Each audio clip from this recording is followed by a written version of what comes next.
दोस्तों आज की इस वीडियो में हम बात करेंगे सुभाष घई के बारे में। सुभाष घई कास्टिंग काउच का सबसे बड़ा समर्थक है या यूं कहें कि सबसे बड़े समर्थकों में से एक है। सुभाष का नाम आज एक बड़े और इज्जतदार फिल्म मेकर्स में लिया जाता है, लेकिन असलियत में सुभाष घई के बारे में बहुत कम लोगों को पता है कि ये एक्चुअल में किस तरह का इंसान है। आज हम बताएंगे कि सुभाष घई ने कैसे इंडस्ट्री में अपने ओहदे का फायदा उठाकर बड़ी बड़ी हीरोइंस को यूज किया। सुभाष घई का जन्म हुआ था 24 जनवरी 1945 को नागपुर में। सुभाष घई के पिता दिल्ली में एक डेंटिस्ट थे और माता हाउसवाइफ। घई ने कॉमर्स में ग्रेजुएशन किया था, जो कि रोहतक हरियाणा से किया था। इसके बाद घई पुणे चला गया ताकि अपनी फिल्म एक्टिंग और मेकिंग में ग्रेजुएशन की पढ़ाई कर सके। फिल्म मेकिंग और एक्टिंग का कोर्स करके सुभाष घई को इंडस्ट्री में कोई काम नहीं मिला। इसके बाद इसने एक फिल्म फेयर टैलेंट कॉन्टेस्ट में हिस्सा लिया। इस कॉन्टेस्ट में राजेश खन्ना और धीरज कुमार ने भी हिस्सा लिया था और वो जीत गए थे। कॉन्टेस्ट जीतने पर राजेश खन्ना को तुरंत काम मिल गया था एक मूवी में, लेकिन घई को 1 साल बाद भूमिका मिली, छोटी सी, एज एन एक्टर। घई की पहली फिल्म थी 1967 में तकदीर। इसके बाद 1969 में राजेश खन्ना के साथ एक मूवी आई थी आराधना। उसमें बहुत छोटी भूमिका इसको मिली थी, यानी 2-3 फिल्में की थी। उन तीनों फिल्मों में बहुत छोटी छोटी भूमिका इसने की थी। इसके बाद 1976 तक ऐसे ही 2-4 छोटे छोटे रोल्स किए, वो भी एज एन एक्टर। 1976 में पहली बार सुभाष घई को डायरेक्टर बनने का मौका मिला फिल्म कालीचरण में, जो कि खुद सुभाष ने लिखी थी और उसको डायरेक्ट भी किया था। सुभाष घई अपनी जवानी के दिनों से ही रंगीन मिजाज का रहा है और इसी वजह से लोगों की नजरों में भी रहता था। यही कारण था कि उसे अपने व्यवहार के कारण कई बार परेशानी का सामना करना पड़ा था। साल 1970 में उमंग नाम की एक फिल्म में छोटी सी भूमिका की थी, जिसमें सुभाष घई पर लड़की छेड़ने के भी आरोप लगे थे। सुभाष घई का करियर एक्टिंग में ज्यादा ही डावाडोल चल रहा था, इसीलिए उसने खुद ही फिल्म की कहानी लिखी और खुद ही उसे डायरेक्ट किया। पहली फिल्म, जो कि शत्रुघ्न सिन्हा के साथ में थी, सुपरहिट रही। बस इसके बाद सुभाष घई पूरी तरह से निर्देशक की कुर्सी पर बैठ गया। सुभाष घई ने कास्टिंग काउच करना कब से शुरू किया था या कब से ये इन कामों में इन्वॉल्व है, ये कहना तो काफी ज्यादा मुश्किल है, लेकिन पहली बार घई का नाम जुड़ा था 1980 में फिल्म कर्ज के दौरान टीना मुनीम के साथ। टीना मुनीम को जो नहीं जानता है उन्हें बता दें कि टीना मुनीम आज की डेट में टीना अंबानी के नाम से जानी जाती है, जो कि धीरूभाई अंबानी के बेटे की वाइफ है। टीना मुनीम उस समय संजय दत्त के साथ रिलेशनशिप में थी, लेकिन फिल्म कर्ज के दौरान टीना और सुभाष घई का नाम पहली बार सुनने में आया। उसके बाद सुभाष घई का नाम चर्चा में आया माधुरी दीक्षित के साथ। माधुरी सुभाष घई की राम लखन में नजर आई थी 1989 में। इससे पहले माधुरी कोई बहुत बड़ा नाम नहीं थी, कोई बहुत बड़ा ब्रांड नहीं थी। राम लखन में माधुरी को कास्ट किया गया और इसी के साथ दोनों के बीच की जो नजदीकियां थी उनकी चर्चा होने लगी।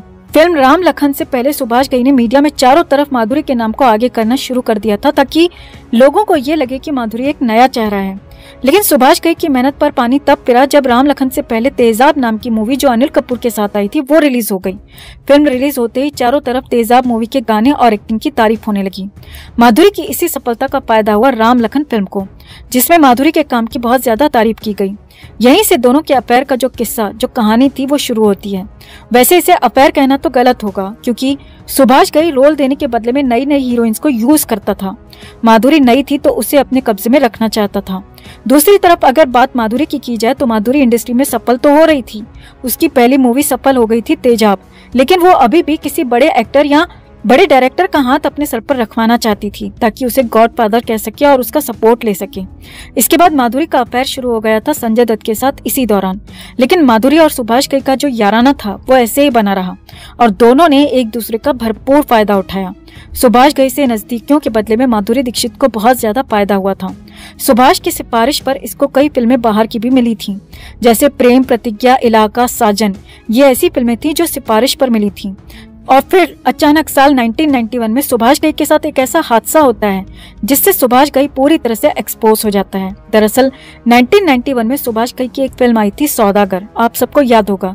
राजकुमार और दिलीप कुमार उसमें मेन लीड में हीरो थे, जिसमें मनीषा कोइराला को पहली बार हिंदी फिल्म में काम मिला था। उससे पहले मनीषा ने एक नेपाली फिल्म में काम किया था, जो कि बुरी तरह से फ्लॉप थी। सौदागर में सुभाष ने मनीषा को कास्ट किया। फिल्म बनी और सुपरहिट हो गई, लेकिन प्रॉब्लम तब आई जब फिल्म के रिलीज होने के बाद मनीषा की मदर ने मीडिया में सुभाष घई पर आरोप लगाया कि सुभाष ने मनीषा को फिल्म में रोल देने के बदले में कंप्रोमाइज करने के लिए कहा था, लेकिन उनकी बेटी ने उस ऑफर को रिजेक्ट कर दिया था। उसके बाद सुभाष घई का किसी हीरोइन के साथ नाम तो नहीं जुड़ा, लेकिन सभी को पता चल चुका था कि सुभाष घई अपनी फिल्मों में हीरोइन को तभी मौका देता है जब वो कंप्रोमाइज करवा लेता है। इसके बाद सुभाष घई को कभी मेहनत नहीं करनी पड़ी, क्योंकि घई जिस हीरोइन को अपनी फिल्म के लिए अप्रोच करता था वो हीरोइन तभी हाँ करती थी जब वो इस काम के लिए रेडी होती थी। परदेश मूवी के दौरान महिमा चौधरी का नाम सुभाष घई के साथ जुड़ा और फिल्म के दौरान इन दोनों की नजदीकियां भी काफी ज्यादा चर्चा का विषय बनी हुई थी।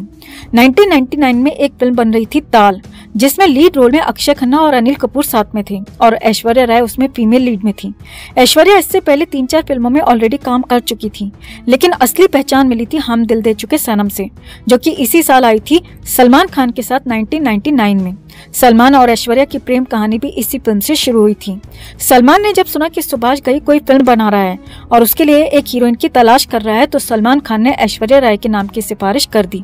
अफवाह तो ये भी है कि इसी बात पर सलमान खान ने एक पार्टी के दौरान सुभाष घई को थप्पड़ भी मार दिया था, क्योंकि सुभाष ने सलमान खान से ऐश्वर्या को अपने फार्म हाउस में अकेले भेजने को कहा था।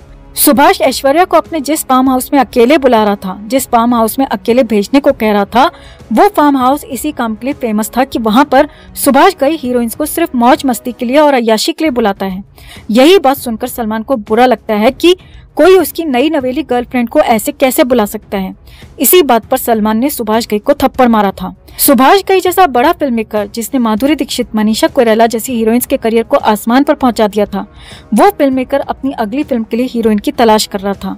ये बात जब ऐश के कानों तक पहुंचती है तो ऐश सुभाष घई से पर्सनली मुलाकात करती है और उसे फिल्म मिल भी जाती है। और ये फिल्म ऐश्वर्या को कैसे मिली थी, उस दौरान की मीडिया में इस बात की काफी चर्चा होने लगी थी, क्योंकि फिल्म के सेट से ऐश्वर्या राय और सुभाष घई की ऐसी तस्वीरें बाहर मीडिया में आ रही थी, जिन्हें देखकर कोई भी बता सकता था कि ये दोनों दोस्त तो बिल्कुल नहीं है, यानी उससे कहीं ज्यादा हैं। लेकिन ऐश्वर्या राय को इन सब बातों से कोई फर्क नहीं पड़ने वाला था, क्योंकि ऐश इंडस्ट्री में हर हाल में अपने पैर जमाना चाहती थी। इसके लिए वो कुछ भी कर सकने को तैयार थी और उसने किया भी था।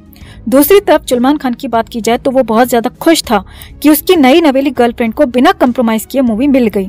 सुभाष घई का रिकॉर्ड रहा है कि उसकी ज्यादातर फिल्में हिट होती हैं, ये एक वास्तविकता है। इसी बात का वो फायदा उठाता था और सुभाष ऐसी हीरोइंस को अप्रोच करता था जो या तो एकदम फ्रेश होती थी कि उन्होंने इंडस्ट्री में कदम ही नहीं रखा है, या उनको पकड़ता था जो अभी तक सफल नहीं हुई हैं।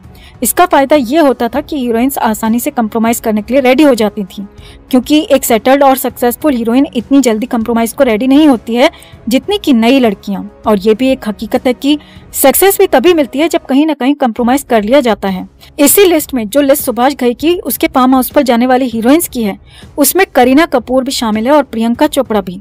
वैसे जरूरी ये भी नहीं है दोस्तों कि 100 में 100% लड़कियां ही यही सब करके फिल्में झटकती हैं, या 100 की 100 हीरोइन यही सब करती हैं। लेकिन जो हीरोइंस ये सब नहीं करती हैं, वो 2-4 फिल्में करके ही गायब हो जाती हैं। और जो लड़कियां अपने आप को इंडस्ट्री के कायदे कानूनों में ढाल लेती हैं, सब कुछ करने के लिए रेडी रहती हैं, वो माधुरी दीक्षित, मनीषा कोइराला और ऐश्वर्या राय बन जाती हैं।